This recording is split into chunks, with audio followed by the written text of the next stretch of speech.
Thank you, Chair Carter, for holding this important hearing on the National Ambient Air Quality Standards setting process. I thank our witnesses today.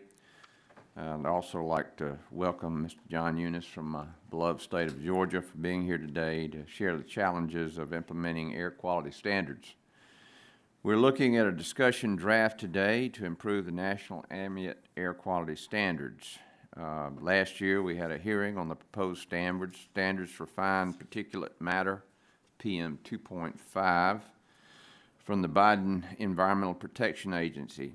Recently, the Biden administration announced their final PM 2.5 standard, which will, as we're hearing, have devastating impacts on manufacturing. This announcement shows the need to improve the process for assessing air quality standards. Of course, Mr. No, you need to respond maybe to what was just said to you earlier, but you make a compelling argument in your testimony for sustainable regulation. In your testimony, you talk about many ways the current permit system is broken. Is that what the Clean Air Act was set up to do? Not at all. The Clean Air Act, Congress was quite clear in the very beginning of the act. Congress said there's twin purposes to the act: to promote public health and air quality, as well as the productive capacity of the nation. And as I said before, the good news, no one's disagreeing with that on this panel. We're for both.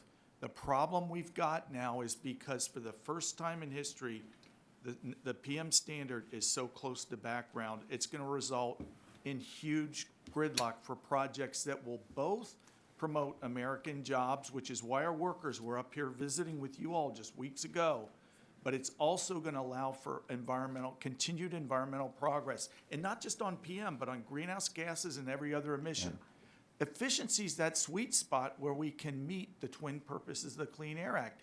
That's what we want to do. So you don't want unintended outcomes where you gum up the works for things that are a win-win for jobs and the environment. That's where we are. Well, the permit process is a real problem in the country. I mean, we can't get pipelines permitted. It would we could power Europe and burn the air 42% cleaner, which would be good for all of us. How can the draft legislation get this process back on course for the people? What's this legislation going to do? The legislation does some very needed things, and the first one is to say, when you lower a standard, the agency's responsible for developing a workable implementation plan. That's basic common sense. If they had done that, we wouldn't face this gridlock problem we're facing right now. Okay. And we've been asking them to reform this permit program for over a decade. I know. And we just at an impasse on this. Mr. Eunice says we're looking at improving this process through legislation. One part of the discussion draft addresses improvements to Clean Air Scientific Advisory Committee to require having 3 people from state air pollution control agencies on the board instead of just one, which is the current standard.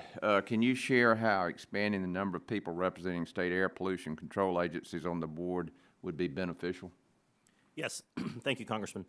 So Georgia, for 6 years, had a representative on the Clean Air Scientific Advisory Committee, and he was for a period of time, he was not the only air pollution control agency representative, but now there's currently just one.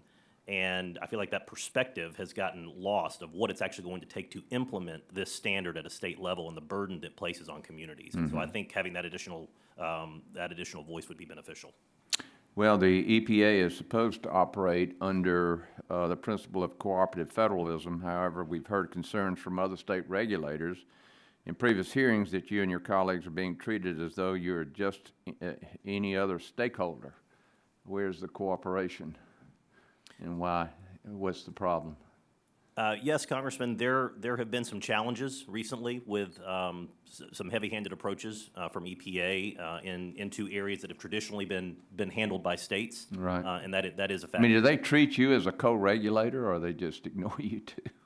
It's becoming more and more difficult. Is it? Okay. Thank you. Mr. Chairman, I yield back.